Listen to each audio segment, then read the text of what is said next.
शांति। आज का रात्रि क्लास है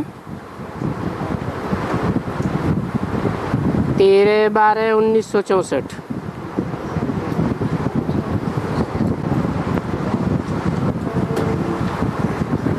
उनको बहुत बहुत अनुभव मिलता है।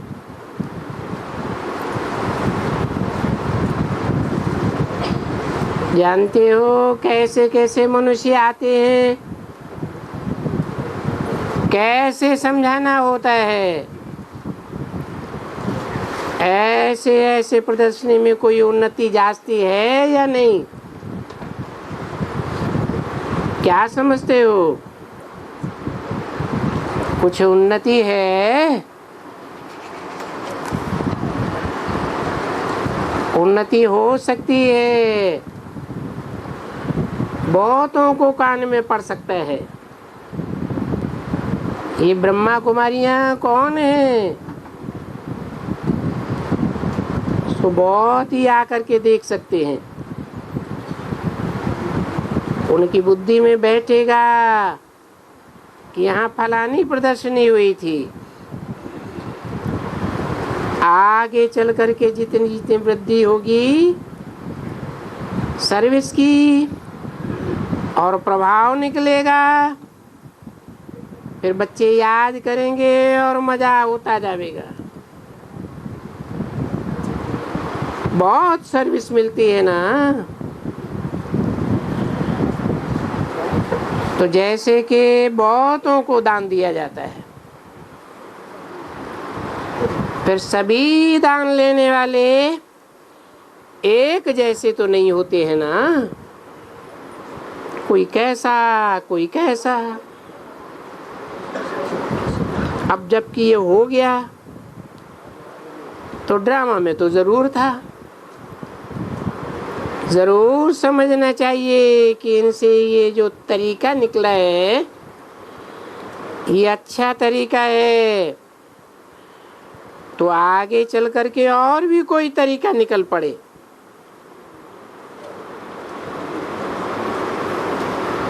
कौन से तरीके की बात की? और प्रदर्शनी की बात की कि अभी ये जड़ चित्रों की प्रदर्शनी का तरीका निकला है। हो सकता है आगे चल करके और ही कोई पावरफुल प्रभावशाली तरीका निकल पड़े। ये तो मालूम नहीं था आगे कि ऐसे प्रदर्शनी करेंगे, लेकिन हुआ। फिर समझा देना चाहिए कि कल पहले भी ऐसे हुआ था और इनसे फिर वृद्धि भी होगी, क्योंकि अच्छा लगता है, भासता है कि इनसे मनुष्य को बहुत चित्रों के साथ भिन्न भिन्न समझानी अच्छी मिलेगी। जो इन चित्रों पर समझाते आते रहे हैं, जितने जितने चास्ती चित्र और नाले सहित होंगे तो मनुष्यों को अच्छी तरह से समझाया जा सकता है।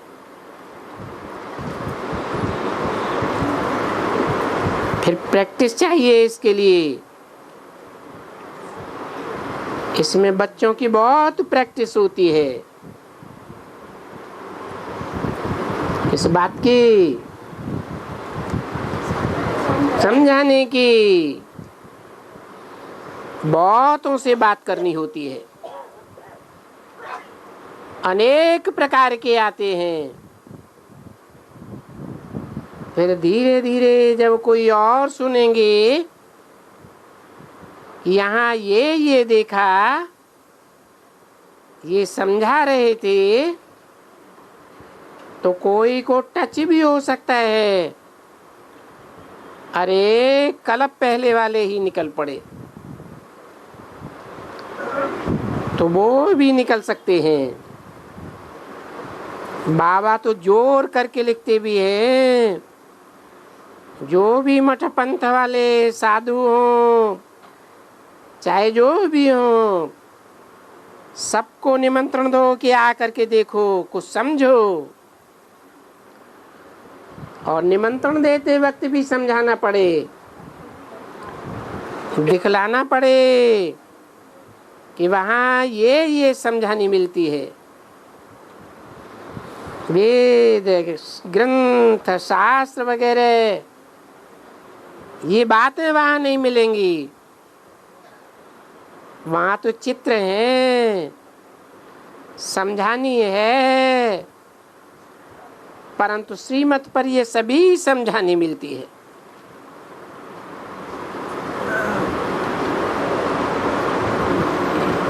क्योंकि राजयोग की मत है।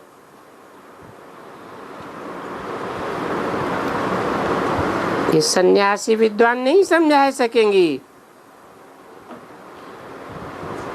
क्योंकि बहुत विद्वान अक्सर करके सन्यासी ही है। समझते हैं कि स्वर्ग के सुख काग विष्टा समान है। अरे ये तो राजयोग है, जो राजयोग भगवान ने सिखाया था। नर अर्जुन को नारायण बनने के लिए सिखाया था, और नारायण तो देवता होता है। भगवान की जो दात है उसे कागविष्टा समान कैसे कहा जा सकता है? तो ये सभी बातें समझानी पड़ती हैं। जिनके पास फिर ले जाते हैं,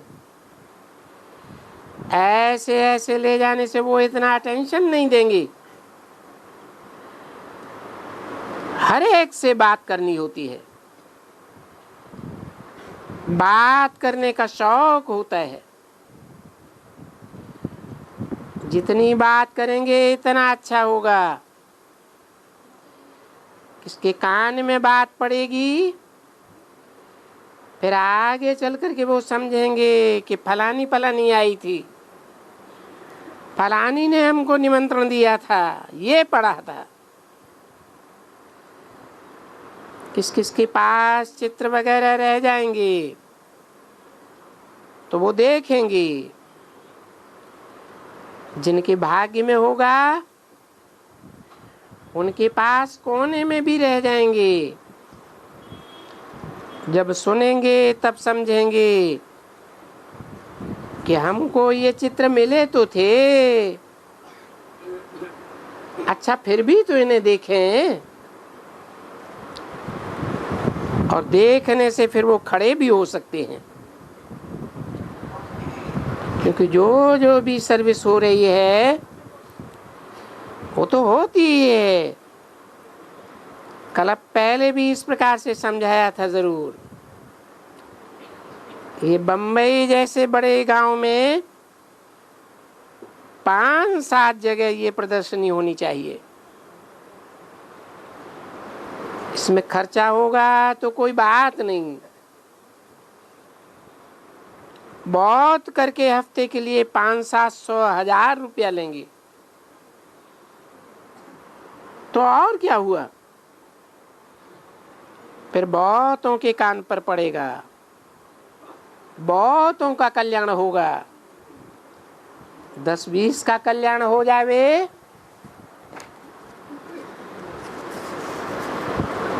तो ढेर की ढेर प्रजा फिर बन जाएगी। 13/12/1964 की वाणी का दूसरा पेज। क्योंकि प्रजा भी तो जरूर चाहिए ना। तो प्रजा ऐसे बनेगी कैसे है? प्रदर्शनी के द्वारा प्रजा बनेगी। वारसदार नहीं बनेंगे, नहीं तो प्रजा कैसे बनेगी? तो ये देखने में आया है, ये जो आइडिया निकाला है बॉम्बे वालों ने, किस बात का है? प्रदर्शनी के चित्रों का। ये आइडिया रमेश ने ही निकाला है।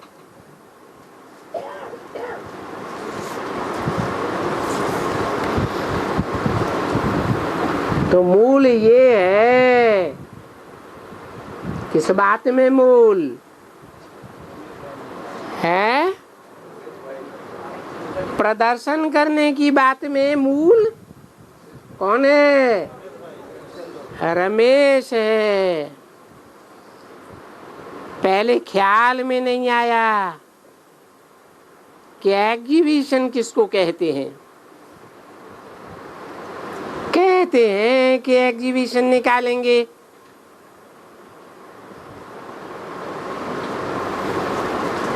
प्रदर्शन भी करेंगे, परंतु कुछ बात समझ में नहीं आती है ना। फिर जब रमेश ने ये बताया, ये दिखलाया,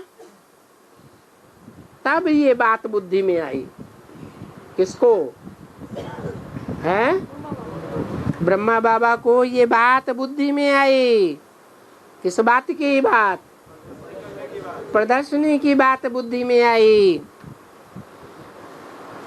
तो फिर उनको पुष्टि भी देनी पड़ी और देखने में आया ये आइडिया बहुत अच्छा है। ब्रह्मा बाबा रमेश के इस प्रदर्शनी के आइडिया से प्रभावित हुए या नहीं हुए? प्रभावित हुए।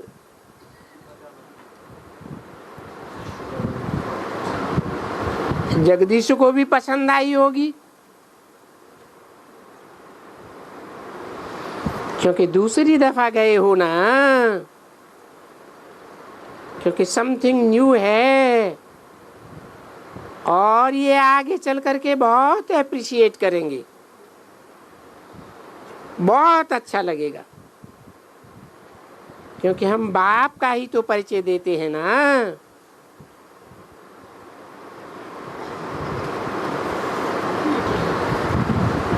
काहे के द्वारा? प्रदर्शनी के द्वारा बाप का ही तो परिचय देते हैं ना।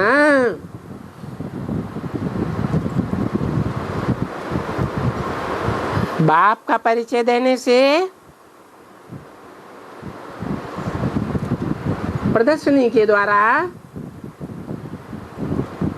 प्रजा तो निकलेगी, परंतु कौन से बाप की प्रजा निकलेगी? है? ब्रह्मा बाप की प्रजा निकलेगी। है?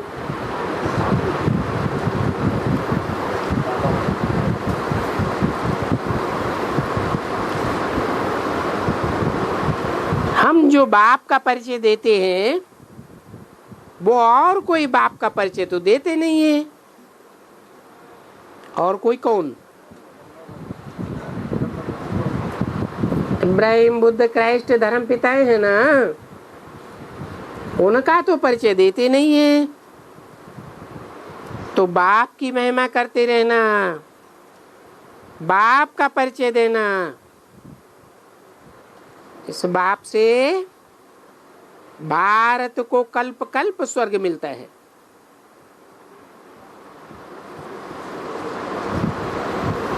जो देते हैं उनको भूल गए हैं। क्या देते हैं? स्वर्ग देते हैं। कौन देते हैं? बाप देते हैं। इब्राहिम, बुद्ध, क्राइस्ट, ये धर्म पिताएं अपने अपने धर्म वालों को याद है, और हिंदुओं को अपने धर्म पिता का परिचय ही नहीं है, ध्यान ही नहीं है कि हमारे धर्म का धर्म पिता कौन है। भूल गए हैं। भूलने के कारण ही जैसे कि गुमाए बैठे हैं।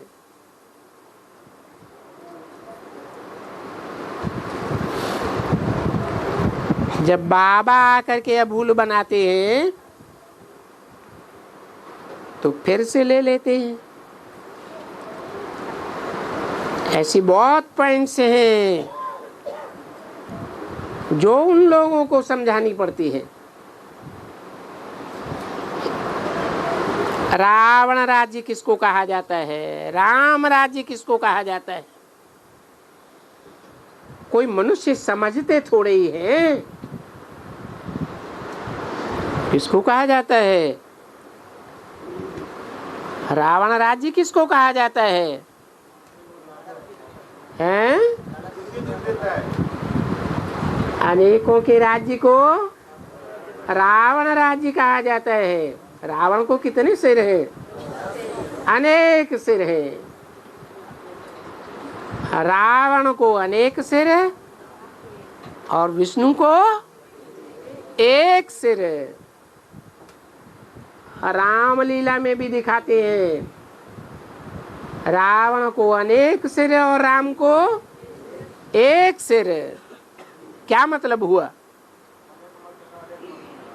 अनेक सिरों से अनेक प्रकार की मत आती है। अनेक प्रकार की जो मतें आती हैं उसे कहते हैं प्रजा के ऊपर प्रजा का राज्य। ये बेकायदे राज्य हो गया। एक मत श्रेष्ठ से श्रेष्ठ पकड़नी चाहिए।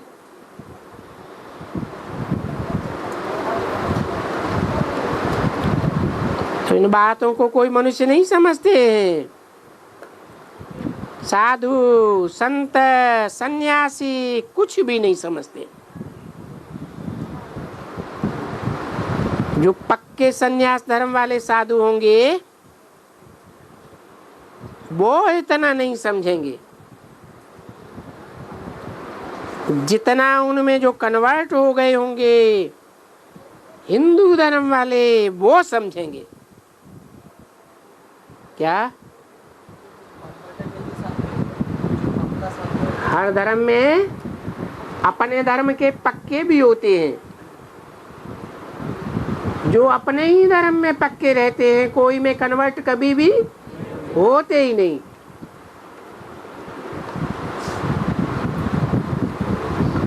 और ऐसे भी होते हैं जो अपने धर्म को छोड़ करके दूसरे धर्म को पकड़ लेते हैं। अपने धर्म के कच्चे होते हैं वो पकड़ेंगे, या जो अपने धर्म के पक्के होंगे वो दूसरे धर्म को पकड़ेंगे। जो कच्चे होते हैं वो दूसरे धर्म को पकड़ लेते हैं। तो बाप के भी ऐसे ऐसे बच्चे हैं, कच्चे हैं, तो दूसरों की बातों के प्रभाव में आ जाते हैं और उन धर्म पिताओं के धर्मों में कन्वर्ट हो जाते हैं।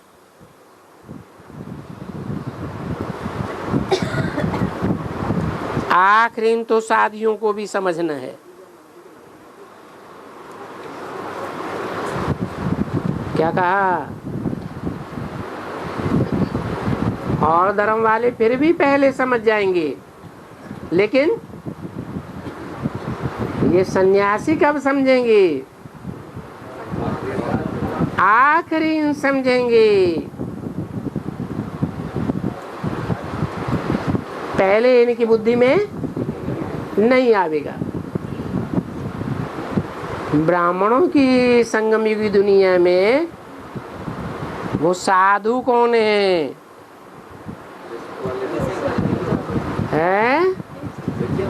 जिनके मुखिया के लिए बोला है। क्या बोला है? बोला है भारत माता शिव शक्ति अवतार अंत का यही नारा है। ऐसे वो दुनियावी साधु अंत में निकलेंगे, वैसे ये बेहद के ब्राह्मणों की दुनिया के साधु भी अंत में निकलेंगी। जब ये सन्यासी निकलेंगे तब तुम्हारी विजय हो जाएगी।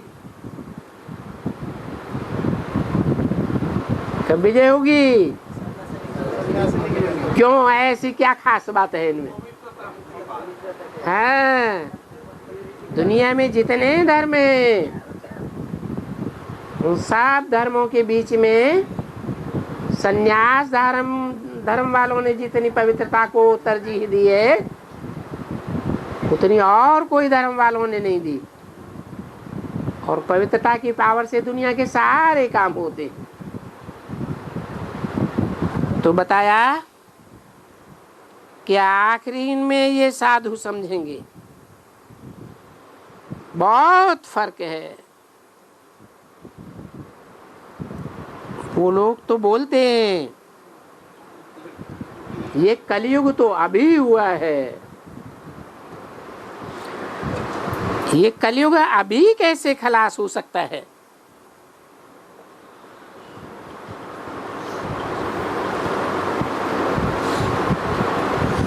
उनकी समझ में अभी नहीं आवेगा, आखिरी इन समझ जाएंगे। देखो ये क्रिश्चियन लोग बहुत ले गए हैं ना। क्या ले गए हैं? क्या ले गए? हीरे जवाहरात ले गए। ज्ञान रतन नहीं ले गए। हाँ, अंग्रेजों में एक बड़ा विद्वान हुआ है मैक्स मूलर। उसने भारत के ढेर सारे शास्त्रों का अध्ययन किया।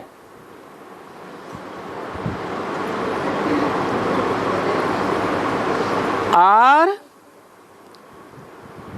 बहुत कुछ शास्त्रों से उठाया।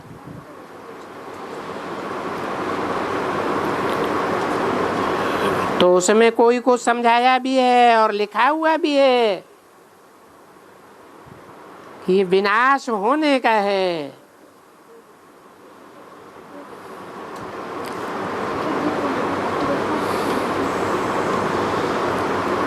इन चित्रों में सामने देखते हो ना कि दो बिल्ले वर्ल्ड का विनाश करते हैं।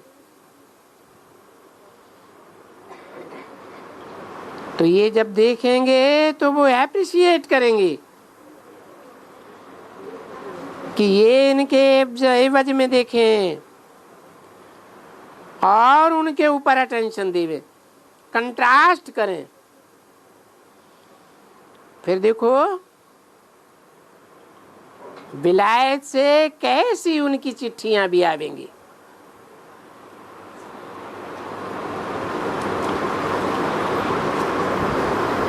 क्योंकि है सभी धर्म वालों के लिए। क्या सभी धर्म वालों के लिए क्या है? ये जो चित्र हैं प्रदर्शनी के, खास चित्र कितने हैं? जो बाबा ने बनवाए हैं वो 4 चित्र खास हैं। बाकी के लिए तो मुरली में बोला है कि माया की मत पर ढेर के ढेर चित्र बनाए हैं।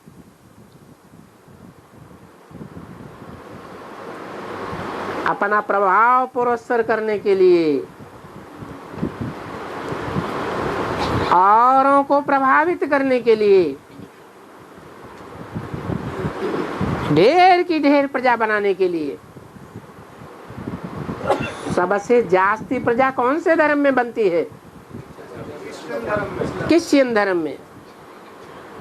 एक ही क्राइस्ट के दुनिया के 500-700 करोड़ मनुष्यों के बीच में 200-250 करोड़ फॉलोअर्स हैं। इस दिखावे के आधार पर कितनों को अपनी प्रजा बना लेते।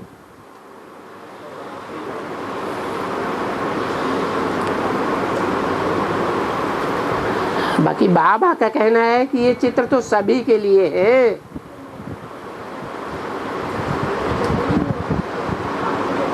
सिर्फ हिंदू धर्म वालों के लिए नहीं है,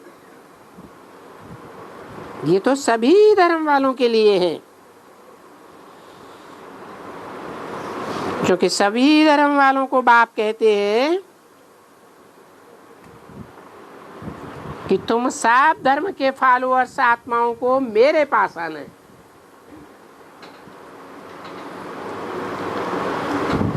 तो मेरे साथ योग लगाओ।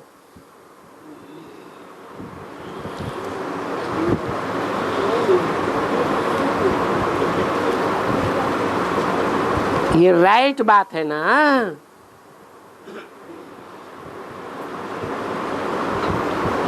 मेरे पास आना है, कब आना है? सभी धर्म वाले बाप के पास कब पहुंचेंगे? हैं? हाँ, ऐसा कोई भी नहीं रहेगा जो बाप को अपने नजदीक ना अनुभव करे, क्योंकि बाप विश्व का पिता है, विश्व कल्याणकारी है, और सब धर्म पिताएं तो हद के बाप हैं। बल क्राइस्ट 200-250 करोड़ क्रिश्चियंस का बाप हो, परंतु फिर भी उसे हद कहेंगे या बेहद 500-700 करोड़ कहेंगे?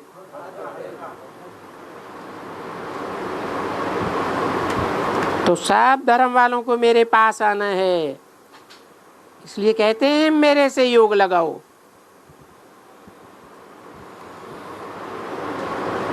मेरे से योग लगाओ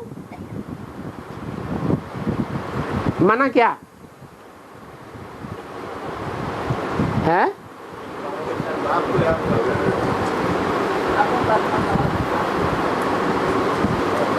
मेरे से योग लगाओ माने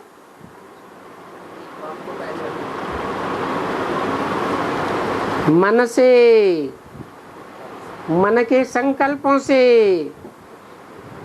वाचा से, कर्मेंद्रियों के कर्मों से, जो भी कर्म करें वो किसके लिए करें? बाप के लिए करें। तो कहेंगे कि बाप के नजदीक है। हम बच्चे तो बाप का परिचय देते हैं।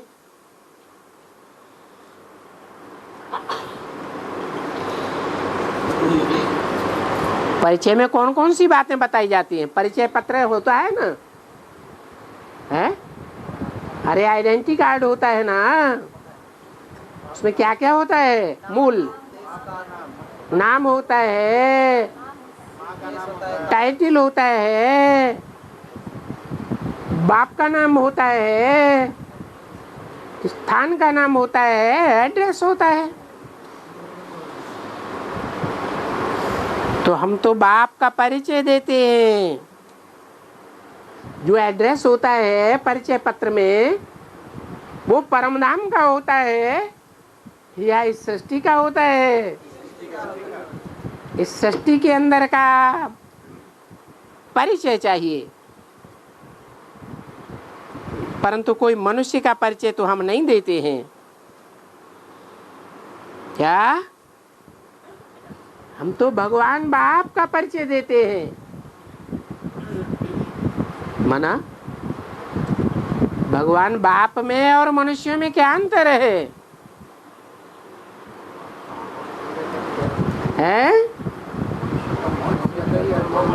मनुष्यों का मन चंचल होता है।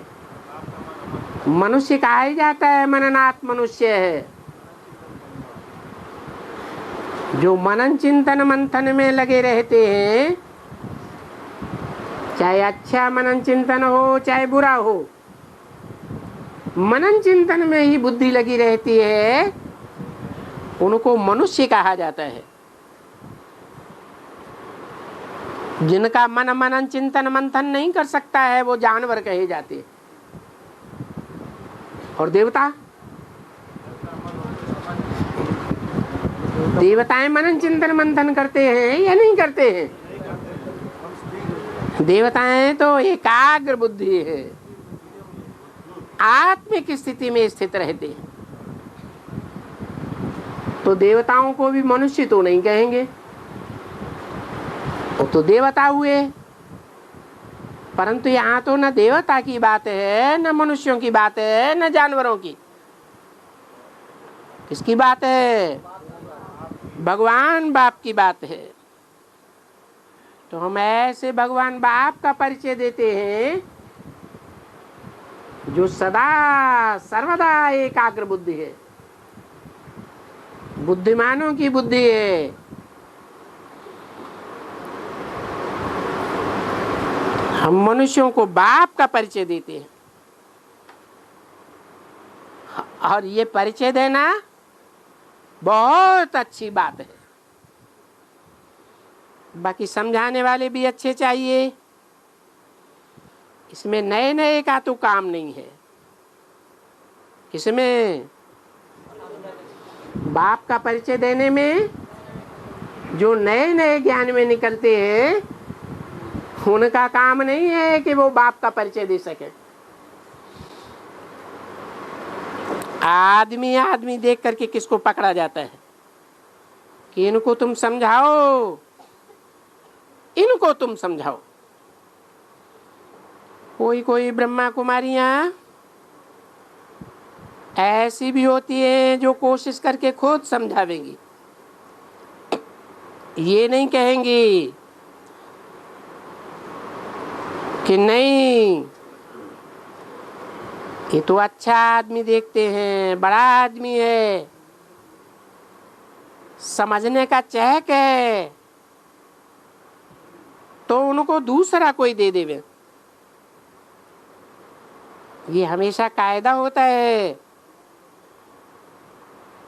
कि जब कोई अच्छा आदमी देखा, विद्वान देखा कि ये तो बहुत शास्त्रों की बातें करते हैं, तो ठक से जो पढ़ा हुआ है उनको सामने देना चाहिए। ते अभिमान छोड़ना चाहिए कि हम क्यों समझावें या फलाना क्यों समझावे, फलाना क्या समझेंगे,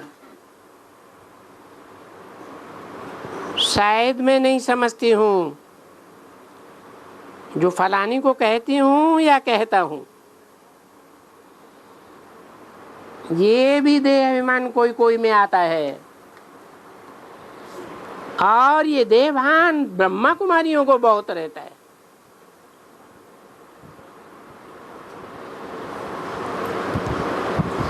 13/12/1964 की वाणी का 3रा पेज। इनके मुआफिक कोई दूसरा होता तो बाबा बहुत अच्छी तरह से समझाता। जैसे धंधे में होता है ना, ग्राहक को बहुत युक्ति से उठाना पड़ता है। जिसको उठाने का शौक होता है वो सीख जाते हैं, देखते हैं कि ये मेरे से भी अच्छा है, सेठ को बुलाना चाहिए। तो सेठ को बुलाया कि सेठ जी आओ, इनसे आकर के बात करो। ये आदमी कुछ बड़ा देखने में आता है, तो फिर इंट्रोड्यूस करते हैं, सेठ जी आया हुआ है, ये मालिक है, आप इनसे बात करो। ग्राहकी में भी ऐसे ही किया जाता है, यहाँ समझाने में भी ऐसे किया जाता है, इंट्रोड्यूस कराया जाता है। तो कोई सेठ को कुछ न कुछ जास्ती तिलक दे देंगे वो होशियार होते हैं। इसमें बहुत कुछ सीखना है। जितनी बच्ची जास्ती होगी इतनी बहुत अच्छी सीखेगी। इस प्रदर्शनी में बाबा को तो मालूम रहता है कि किस किस को इस प्रदर्शनी में जाना चाहिए, उठाना चाहिए, प्रैक्टिस करनी चाहिए। क्योंकि सर्विस पर जो रहती है, और कोई तो सर्विस पर शौक नहीं रखते हैं, तो उनको भेज करके क्या करेंगे। बाकी बहुत अच्छा है। बच्चियां या जो भी बच्चे हैं वो जानते हैं कि कौन कौन सर्विसेबल हैं। ऐसे नहीं है कि कोई नहीं जानते हैं, सब अच्छी तरह से जानते हैं कि कौन कौन अच्छे अच्छे सर्विसेबल हैं। अच्छा, बाजा बजाओ।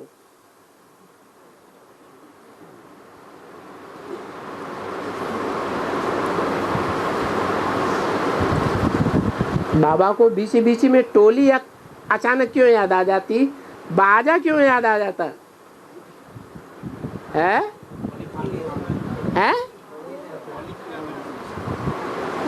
इसलिए याद आ जाता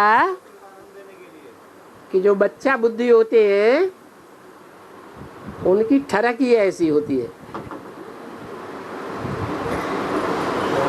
अगर कोई पूछे कि मनुष्य सृष्टि कौन रचता है, तो भी कहेंगे जरूर ना कि भगवान रचयिता है। क्या भगवान ही रचयिता है सृष्टि का? हर बाप रचयिता नहीं होता है, हैं? अरे सृष्टि का रचयिता कोई भी बाप इंडिविजुअल होता है या नहीं होता है? तो भगवान को ही रचयिता क्यों बताई दिया है? अरे बाल बच्चों का सृजन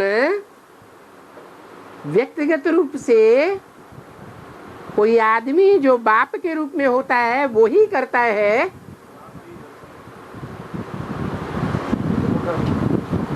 तो भगवान का ही नाम विशेष क्यों लिया कि भगवान ही सृष्टि का रचयिता है? हैं? वो तो तुम्हारी आत्मा, जो भी बाप होता है वो आत्मा स्वरूप में निराकार है और सृष्टि के 5 तत्वों के शरीर को धारण करता है, साकार शरीर को। वो भी तो निराकार साकार का मेल है, तभी तो सृष्टि रचता है। निराकार कैसे रचेगा?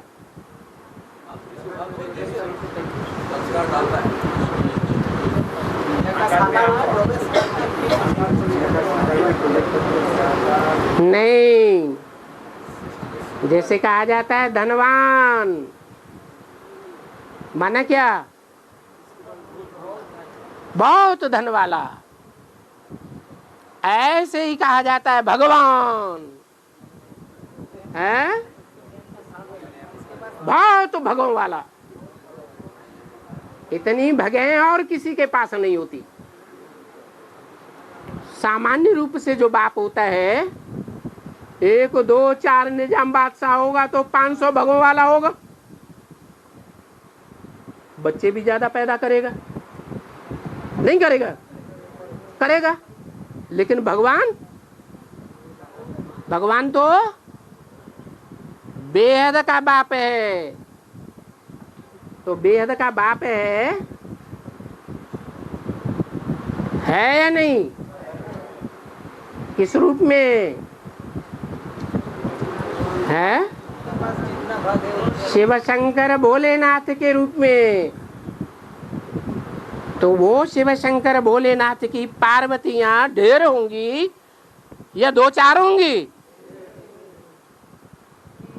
बेहद की पार्वतियां हैं, बेहद का परिवार है, और धर्म पिताओं का फिर भी हद का होगा या बेहद का 500-700 करोड़ का होगा?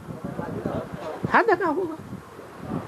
तो बोला जरूर कहेंगे कि भगवान ही बेहद का रचयिता है। रचा जाता है बच्चों को, है इंडिविजुअली बाप क्या रचते हैं?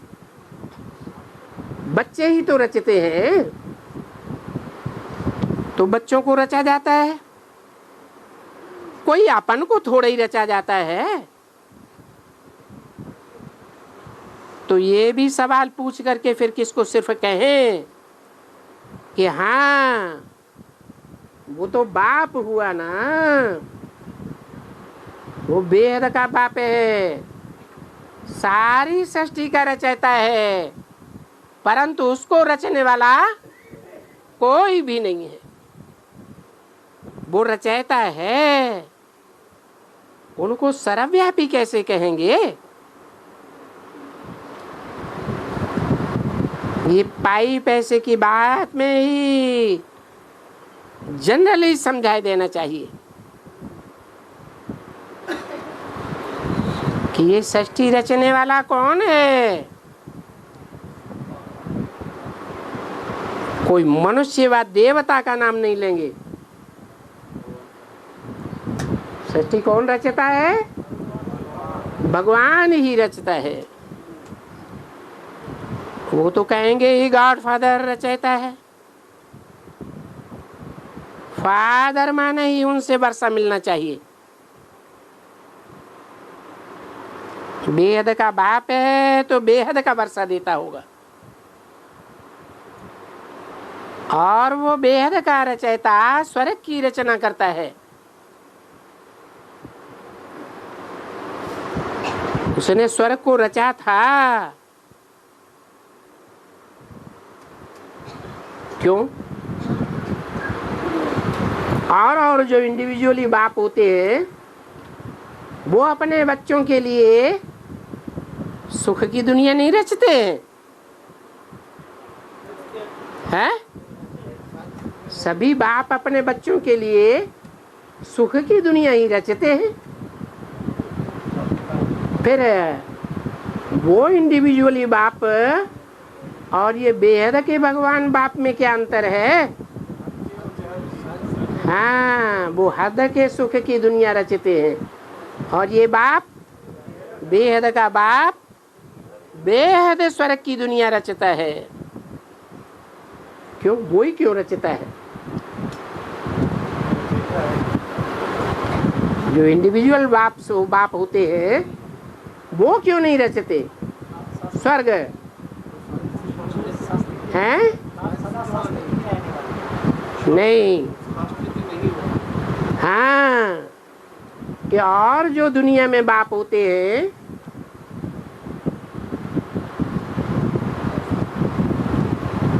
चाहे 2-4 बच्चों के बाप हों, चाहे 200-250 करोड़ बच्चों के बाप हों क्राइस्ट जैसे, वो फिर भी नरक रचते हैं। क्यों? क्योंकि वो नर अर्थात मनुष्य हैं। मनुष्य क्या रचना रचेगा? मनुष्य नरक की ही रचना रचेगा।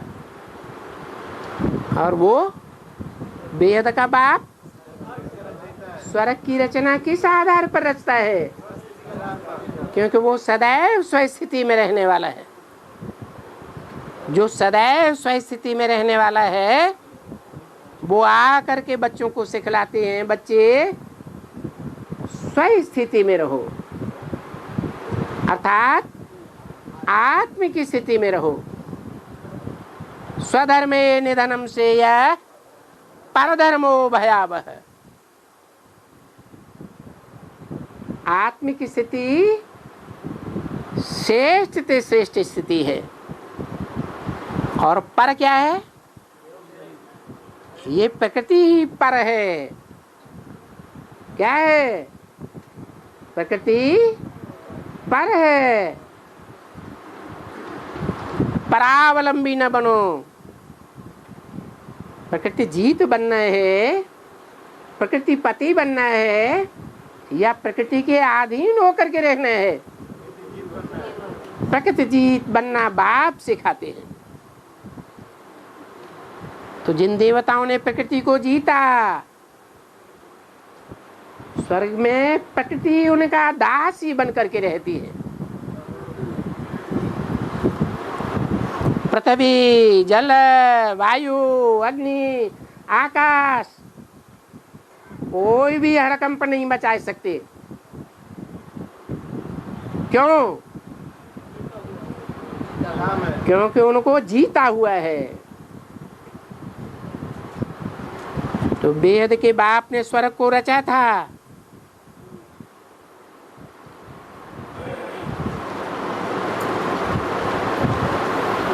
ये कभी न कहें, हैं? कहें या न कहें? अभी न कहें।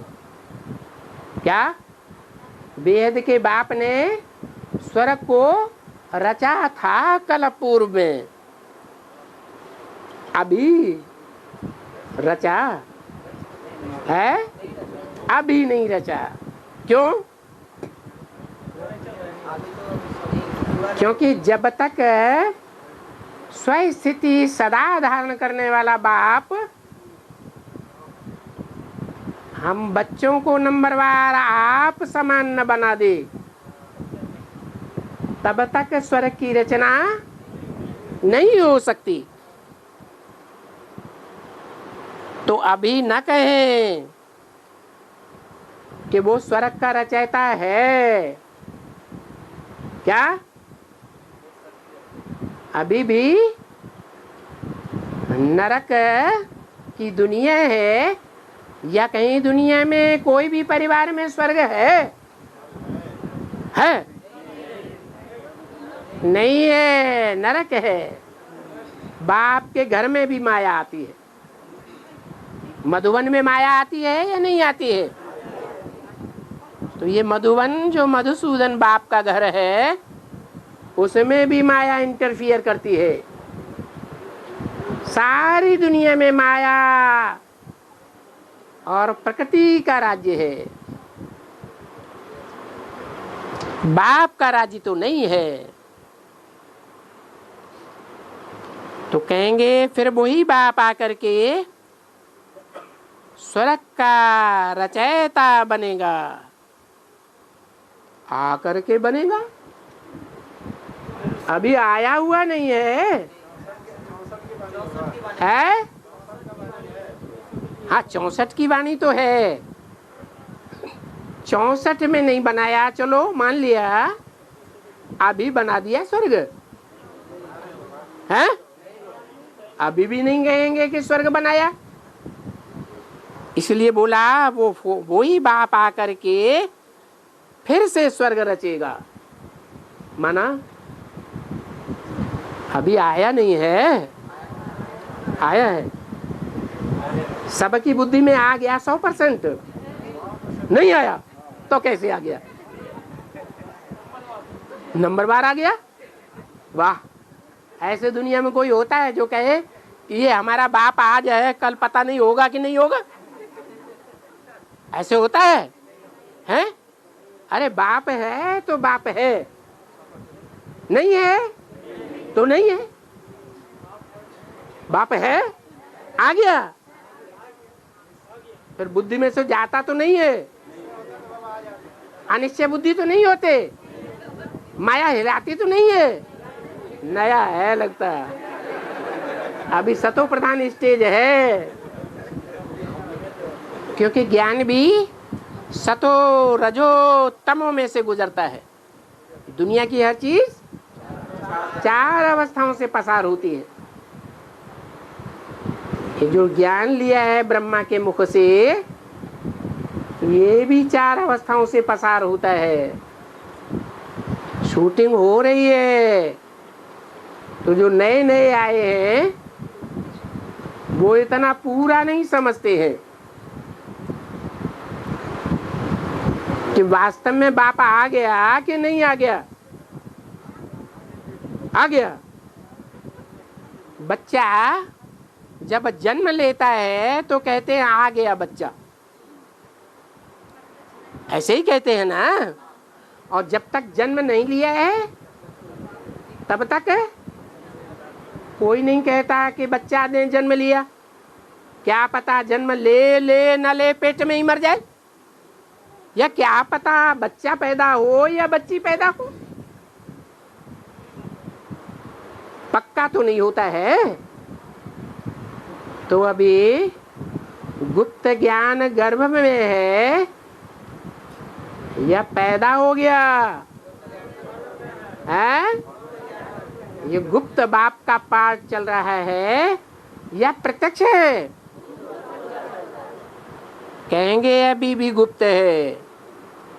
इसलिए कहा वही बाप जिसने कल पहले स्वर्ग रचा था वही आकर के स्वर्ग रचेगा। अभी आया नहीं है, आएगा तो एक ठक से स्वर्ग की राजधानी स्थापन हो जाएगी और ये नरक खलास हो जाएगा। जिनके लिए स्वर्ग की स्थापना हो जाएगी उनके लिए नरक खलास हो जाएगा। नरक खलास करने के लिए ये बड़ी भारी लड़ाई है। कौन सी? महाभारत। महाभारत तीर कमान की लड़ाई है, काय की लड़ाई है? हैं? माया की लड़ाई है। अच्छा, अर्जुन ने रथ में बैठ करके माया की लड़ाई लड़ी थी, तीर कमान की लड़ाई नहीं लड़ी थी। है? नहीं लड़ी थी? लड़ी थी। तीर कमान की लड़ी थी या काम क्रोध लोभ मोह अहंकार की लड़ाई लड़ी थी? हैं? तीर कमान की लड़ाई लड़ी थी। हैं? वो भक्ति में होता है, हम अभी की बात कर रहे हैं। ज्ञान के विकार होते हैं। हाँ, अज्ञान से जो विकारों की पैदाइश होती है, जो विकृति आती है, विपरीत कर्म होते हैं श्रीमत के बरखिलाफ। श्रीमत क्या कहती है? कौन सा कर्म करना चाहिए? है? नहीं, श्रीमत कहती है सुख दो सुख लो। कर्म इंद्रियों से कर्म करो कि नहीं करना है? कर्म इंद्रियों से कर्म करना है, लेकिन ऐसा कर्म करना है कि कोई को दुख न होने पाए। अगर कर्म इंद्रियों से ऐसा कर्म किया कि दूसरा दुखी हो जाए तो पाप बनेगा या पुण्य बनेगा? और पाप का फल है नरक में भोगना पड़ेगा। नरकवासी बनेंगे या स्वर्गवासी बनेंगे? नरकवासी बनेंगे। तो ये माया की बड़ी भारी लड़ाई है। और ये माया की लड़ाई सिखाने के लिए कौन आया हुआ है? बेहद का उस्ताद आया हुआ है। माया की लड़ाई में जीत ही जीत पानी है। हारना नहीं है। इसका नाम है लड़ाई का महाभारी महाभारत गृह युद्ध है। सन्यासी जंगल में जाके माया पर जीत को पाने की कोशिश करते हैं या घर गृहस्थ में रह करके जीत पाने की कोशिश करते हैं? वो जंगल में चले जाते हैं। और भगवान बाप क्या कहते हैं? अरे जंगल में तो पत्नी ही नहीं होगी। क्या जंगल में, कांटों के जंगल में दुखदाई ही मिलेंगे, सुखदाई नहीं मिलेंगे। क्या सन्यासियों की कर्म इंद्रियों पर विजय जंगल में नहीं हो सकती। कहाँ हो सकती है? घर गृहस्थ में होकर के रह करके विकारों पर जीत पा सकते हैं। और घर किसे कहा जाता है? ईंटों के मकान को घर कहा जाता है क्या? नहीं। ये बात सन्यासी लोग भी जानते हैं, शास्त्रकार भी जानते हैं, कहते भी हैं न ग्रहम ग्रहम मिति का उच्यते गृहिणी ग्रहम उच्यते। क्या घर को घर नहीं कहा जाता? कौन घर है? गृहिणी गृहम उच्यते। जो गृहिणी है वही घर है। ग्रहम ही गृहिणी हीनम अरण्य सदसम्मतम।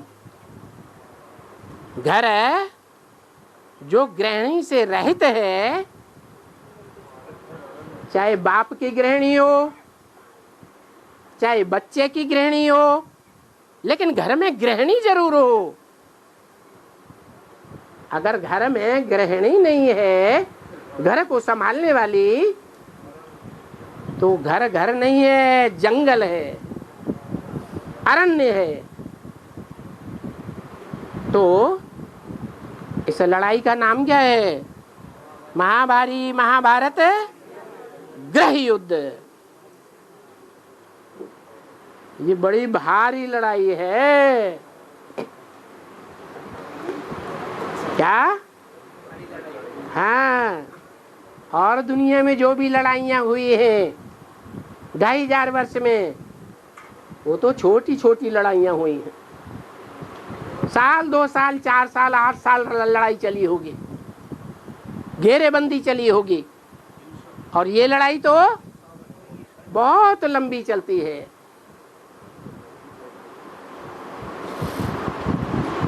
परंतु गीता में भूल से कृष्ण का नाम डाल दिया है। क्या? महाभारत लड़ाई में वो लड़ाई कराने वाला नाम किसका डाल दिया? कृष्ण का नाम डाल दिया है। ये नाम देने से ये सिद्ध हो जाता है। क्या? कृष्ण का नाम देने से क्या सिद्ध हो जाता है?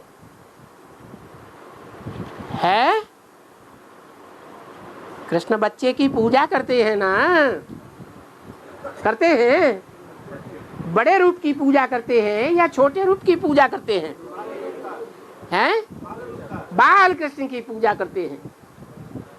तो जो बच्चा कृष्ण है वो विकारों का युद्ध करना क्या जानेगा? जानेगा? नहीं जानेगा। इससे साबित होता है कि कृष्ण गीता का भगवान नहीं था। कृष्ण ने ये विकारों की लड़ाई लड़ना नहीं सिखाया। किसने सिखाया? ये तो परम पिता परमात्मा शिव, जो सदैव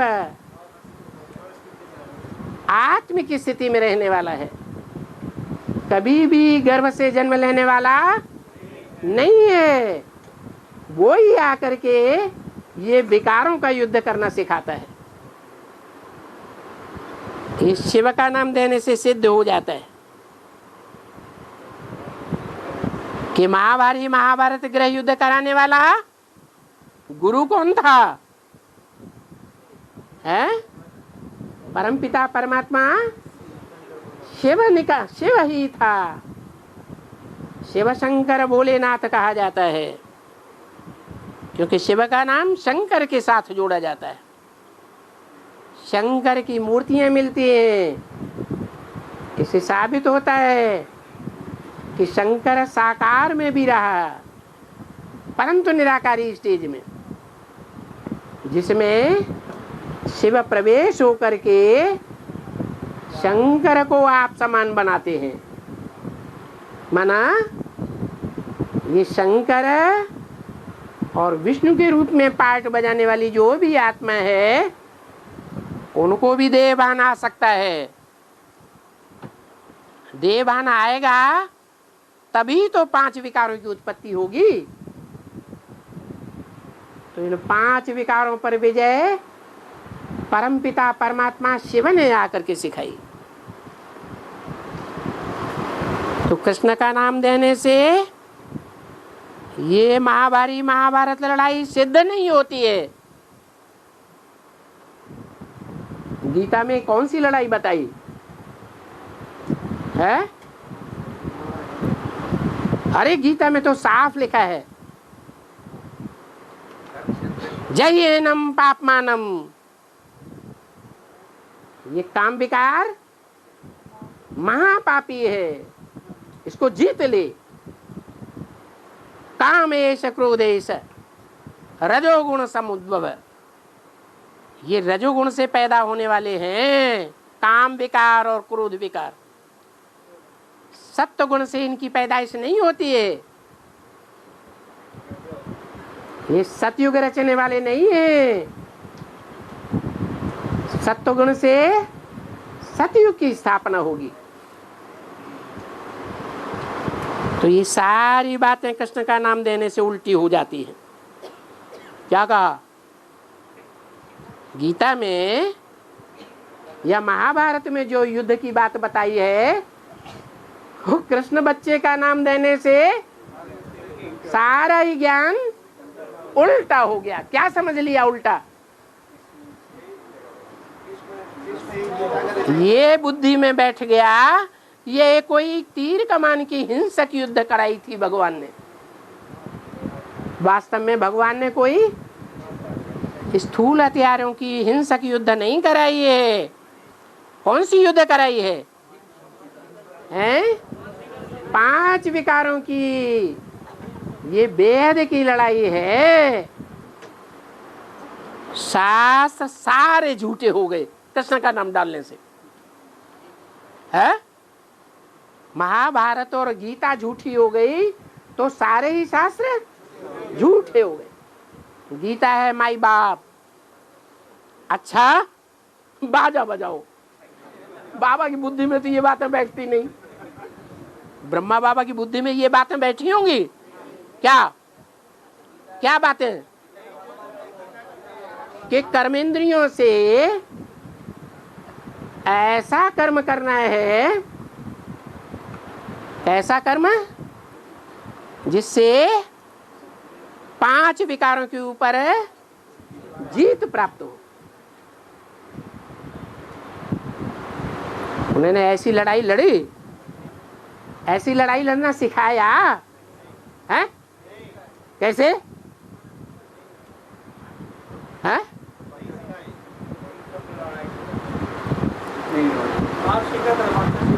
है? अरे बाबा के संपर्क संसर्ग में संबंध में बच्चे नहीं आते थे क्या? ब्रह्मा बाबा के संपर्क में संबंध में आते थे, परंतु काम विकार का युद्ध करना नहीं सिखाया। गोद में लेते थे, गोद में बच्चों को लिया जाता है, लिया जाता है ना, यहाँ तक सीमित रहा। तो उससे क्या साबित हो जाता है कि काम विकार के ऊपर जीत पाली? क्यों?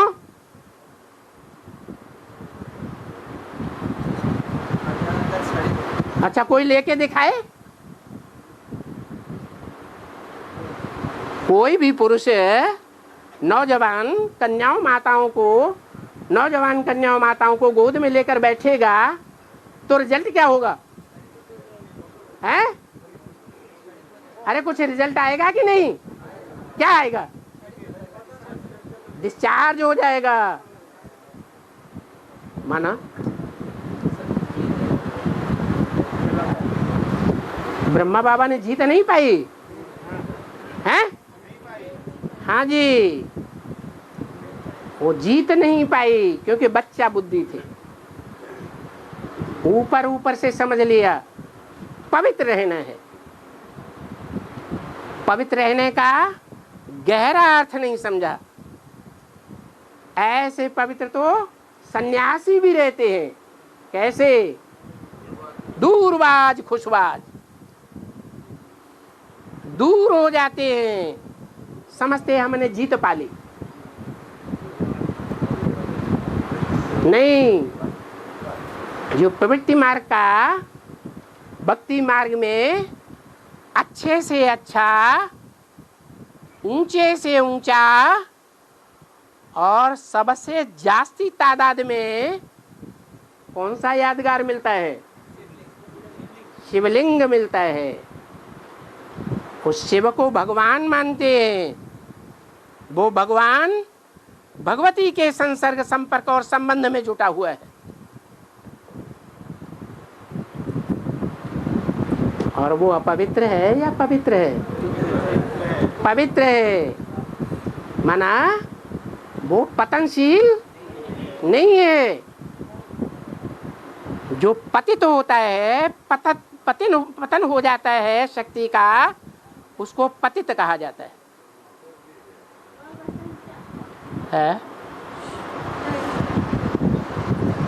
अच्छा, बाजा बजाओ। बाबा की बुद्धि में तो ये बात ठीक से नहीं बैठी, बुद्धि चकराई गई बच्चा की, तो बोला बाजा बजाओ। फिर म्यूजिक बजा। अच्छा, मीठे मीठे सिकिल दे बच्चों प्रति माता पिता बाप दादा का याद प्यार। Good night. ओम शांति।